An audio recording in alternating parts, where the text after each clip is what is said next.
859, vous êtes à bord d'un drakkar, le vent de la Méditerranée fouettant votre visage. On vous propose de participer à un rêve fou, conquérir la plus prestigieuse ville d'Europe. Alors forcément vous dites oui, et c'est là que le rêve se transforme en cauchemar. Björn Côte de Fer, fils de Ragnar Lodbrok et Ashstein, son mentor, pille tranquillement en Méditerranée. L'or, les esclaves, la gloire, tout est là.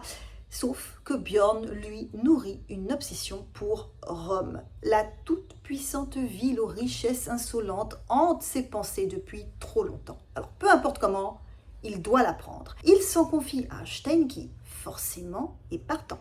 Rome, c'est excellent sur un profil LinkedIn. Les voici donc en route pour la ville sainte après avoir, au passage, saccagé Pise. Si enfin, superbe, avec sa façade en marbre blanc, pas de doute, c'est la capitale du Christ, qui ne rigole pas côté sécurité. Les fondations et les soldats lourdement armés pourraient donner le tournis à Rambo lui-même, mais qu'à cela ne tienne. Ashstein a une idée. Était-il un lointain descendant d'Ulysse? Allez savoir. Mais cette histoire nous montre surtout comment répartir les tâches dans une équipe. Björn a toujours été connu pour son impulsivité et sa férocité au combat, tandis qu'Ashstein, tout comme Ivar le Désossé, lui, est davantage connu pour sa stratégie. Et c'est donc tout naturellement que de metteur en scène, Ashstein devient acteur principal de cette histoire. Les Vikings tapent à la porte de la ville, pas de panique, nous venons en paix. Ashstein, notre bien-aimé chef, se meurt et voudrait sauver son âme grâce au baptême. Oui, les banquets au Valhalla, c'est surfait, alors que la pêche à la mouche avec Saint-Pierre, c'est tout de suite autre chose. Ah, et si on pouvait aussi l'enterrer en terre chrétienne, donc à l'intérieur de la ville, ce serait sympa. C'est un ouf de soulagement pour les notables qui n'y trouvent rien à redire. Mais enfin, voyons, si on peut aider, pourquoi pas. Voici donc un Ashstein souriant, affaibli, se faisant baptiser avant d'être ramené en civière jusqu'à son bateau.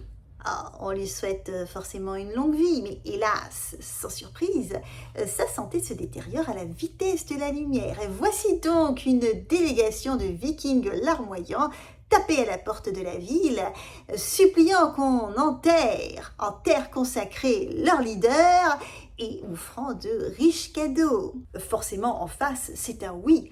Accompagné de ses plus fidèles guerriers, le cercueil d'Ashstein est déposé dans l'église où l'on procède au dernier sacrement. Et c'est là que se produit le miracle.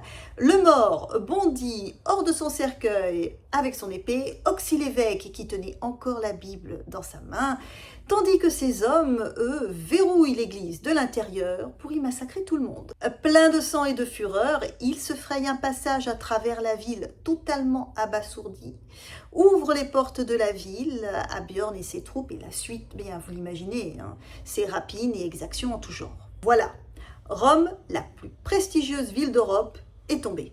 Sans trop de résistance d'ailleurs. Alors vous, en tant que viking, vous êtes fou de joie.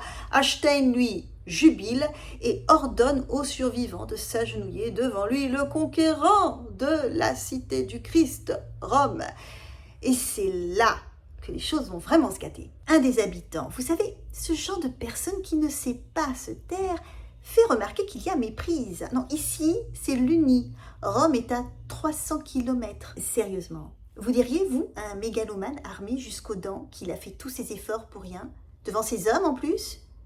Bon, si vous en êtes capable, n'hésitez pas à le mettre en commentaire. J'ai hâte de rencontrer les plus suicidaires d'entre vous. Sans doute pensait-il naïvement que les Vikings s'excuseraient pour leur méprise et prendraient leur drakkar et partiraient d'où ils sont venus comme si de rien n'était. Que nenni! Ashstein, furieux, décide de masquer son erreur en brûlant et détruisant ce qui reste de l'Uni. Les chefs vikings ont-ils raillé Björn et Ashstein pour ce magnifique coup d'éclat? Non, bien au contraire, ils ont gagné en popularité et en renommée. Alors, juste après cette histoire, ils ont continué à piller la Méditerranée comme si de rien n'était, et leur défaite face à une flotte musulmane au détroit de Gibraltar n'a pas changé grand-chose à leur bonne humeur. Cela s'appelle un moral de champion. Alors, ce remake du Cheval de Troie tient de la légende. Mais bon, vous l'aviez compris, c'est un peu trop copié-collé. Ceci dit, il y a de vrais bévus qui ont changé l'histoire du monde. Mais ça, ce sera pour une prochaine fois. Allez, bye bye!